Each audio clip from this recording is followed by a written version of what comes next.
अर्जुन ने कह दिया है, मैं आपका शिष्य हूं, मुझे शिक्षा दीजिए।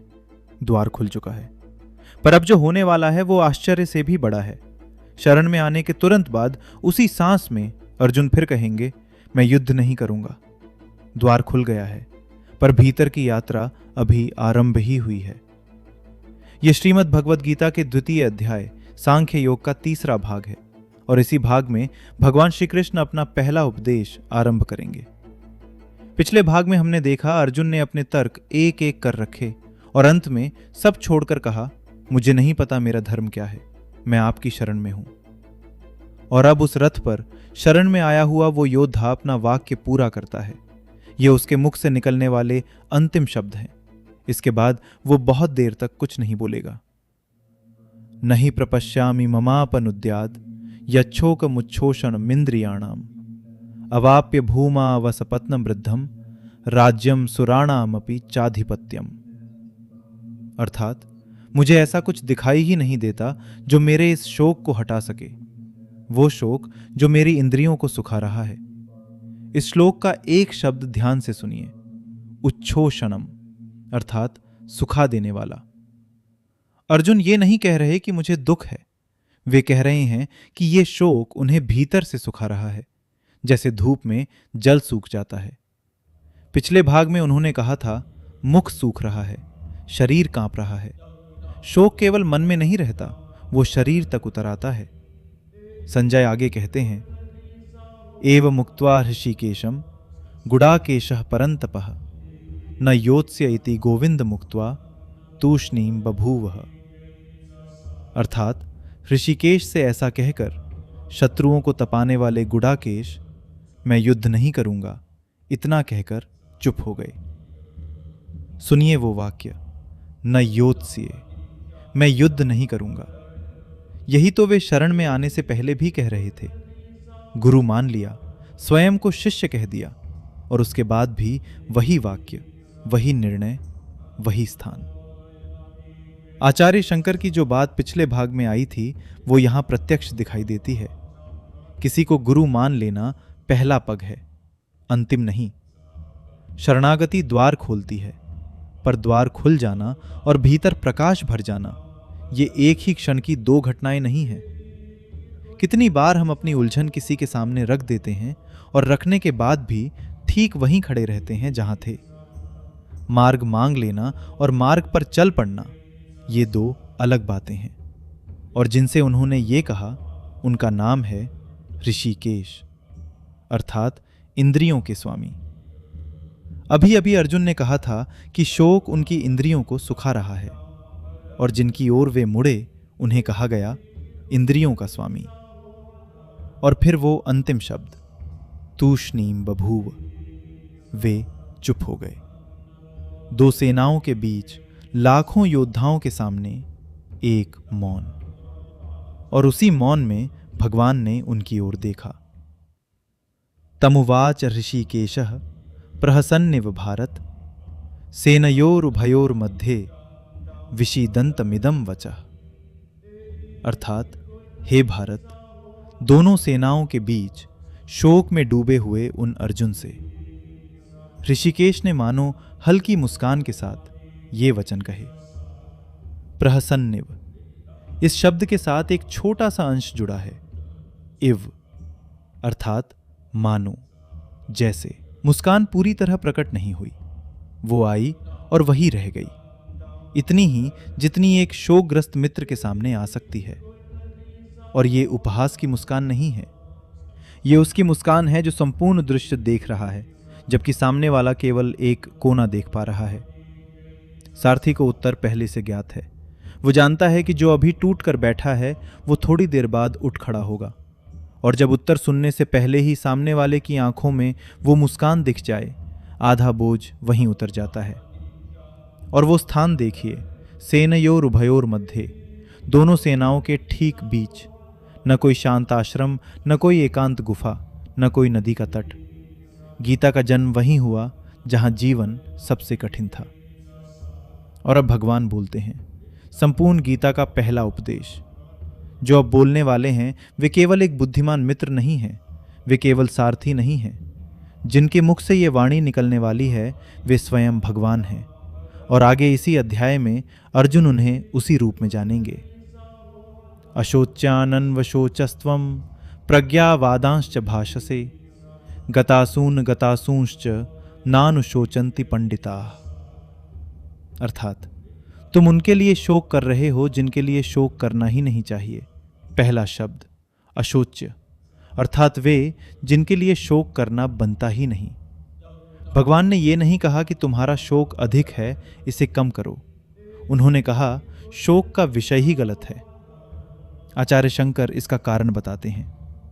पितामह भीष्म और आचार्य द्रोण ये उत्तम स्वभाव वाले महापुरुष हैं और अपने वास्तविक स्वरूप में नित्य हैं। इनके लिए शोक इसलिए नहीं कि ये तुच्छ हैं, बल्कि इसलिए कि जो इनका सच्चा स्वरूप है वो कभी नष्ट होता ही नहीं। दूसरी बात, प्रज्ञावादांश्च भाषसे, बातें तुम ज्ञानियों जैसी कर रहे हो। ये प्रशंसा नहीं है, यही श्लोक का सबसे तीखा वाक्य है। अर्जुन ने कुल के धर्म की बात की थी, परंपरा की, पितरों की, भाषा शास्त्र की थी, पर भीतर शोक बैठा था। आचार्य शंकर कहते हैं मानो एक ही व्यक्ति में मूर्खता और विद्वत्ता दोनों एक साथ दिखाई दे रही हों। यह हम सबके साथ होता है। जब भीतर कुछ टूटा हो तब हमारे तर्क सबसे ऊंचे हो जाते हैं। भाषा धर्म की होती है और भीतर केवल एक भय बैठा होता है जिसे हम स्वयं भी नहीं देख पाते। और अब वो शब्द पंडित, आचार्य शंकर इसे खोलते हैं। पंडित बना है पंडा से, अर्थात आत्मा का ज्ञान। पंडित वो नहीं जिसने बहुत पढ़ लिया है, पंडित वो है जिसने स्वयं को जान लिया है। बृहदारण्यक उपनिषद भी यही कहता है। ब्रह्म को जानने वाला समस्त पांडित्य को जानकर उससे आगे निकल जाता है। और ऐसा व्यक्ति न मरे हुए के लिए शोक करता है न जीवित के लिए। उसकी दृष्टि में दोनों एक ही हैं। जो चला गया वो भी नित्य है और जो अभी खड़ा है वो भी। और अब भगवान इसका कारण बताते हैं। न त्वेवाहं जातु नासं न त्वं नेमे जनाधिपाः न चैव न भविष्यामः सर्वे वयमतः परम। अर्थात ऐसा कभी नहीं था कि मैं न रहा हूं, न ऐसा था कि तुम न रहे हो या ये राजा लोग न रहे हों, और ऐसा भी कभी नहीं होगा कि इसके बाद हम सब न रहें। ध्यान दीजिए, भगवान ने ये नहीं कहा कि मैं सदा से था। उन्होंने कहा ऐसा कभी नहीं था कि मैं न रहा हूं। यह कहने का ढंग अधिक गहरा है। यह हमें खोजने पर विवश करता है। मन से पूछिए, कोई ऐसा क्षण खोज कर लाइए जब आप न रहे हों। वो क्षण मिलेगा ही नहीं। जो खोजने जाएगा वही तो सदा उपस्थित है। कठोपनिषद में यही बात एक पंक्ति में कही गई है, न जायते म्रियते वा विपश्चित। अर्थात वो चेतन तत्व न जन्म लेता है न मरता है। और इस श्लोक में एक और सूक्ष्म बात छिपी है, वयम अर्थात हम सब, बहुवचन। आचार्य शंकर यहां रुककर स्पष्ट करते हैं, ये बहुवचन शरीरों की भिन्नता के कारण है, आत्मा के अनेक होने के कारण नहीं। एक कक्ष में 1000 घड़े रखे हों और प्रत्येक में एक छोटा छिद्र हो, भीतर एक ही दीपक जल रहा हो। बाहर से देखिए तो 1000 प्रकाश दिखेंगे। घड़े अनेक हैं, छिद्र अनेक हैं, पर ज्योति एक ही है। और घड़े टूट जाएं तो वो ज्योति घटती भी नहीं। और अब भगवान वो उदाहरण देते हैं जो इस अध्याय का सबसे सुंदर उदाहरण है। देहिनोऽस्मिन् यथा देहे कौमारं यौवनं जरा तथा देहांतर प्राप्तिर धीरस्तत्र न मुह्यति। अर्थात जैसे इस शरीर में देही को बाल्यावस्था, फिर युवावस्था, फिर वृद्धावस्था प्राप्त होती है, वैसे ही उसे दूसरा शरीर प्राप्त होता है।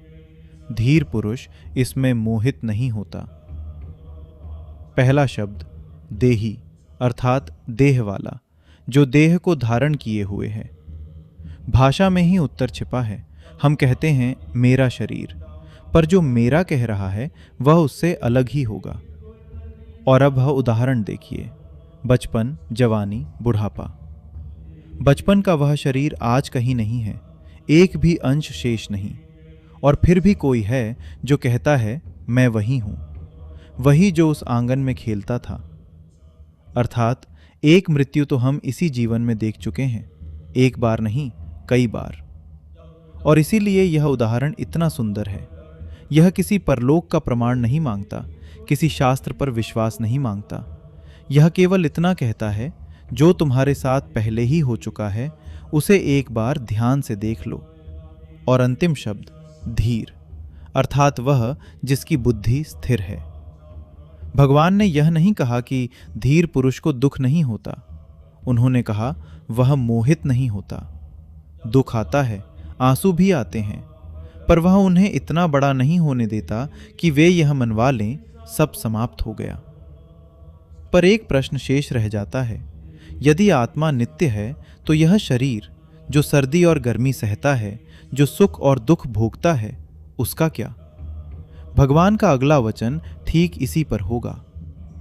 इंद्रियों के ये स्पर्श आते हैं और चले जाते हैं, और वहीं से आरंभ होगा वह मार्ग जो संसार के बीच रहते हुए भी अछूता रहना सिखाता है। यदि आपको यह कथा और शास्त्रों की सरल व्याख्या पसंद आती है तो सर्व लाइफ से अवश्य जुड़े रहिए। हम यहाँ पुराणों और शास्त्रों को सहज भाषा में समझाते हैं।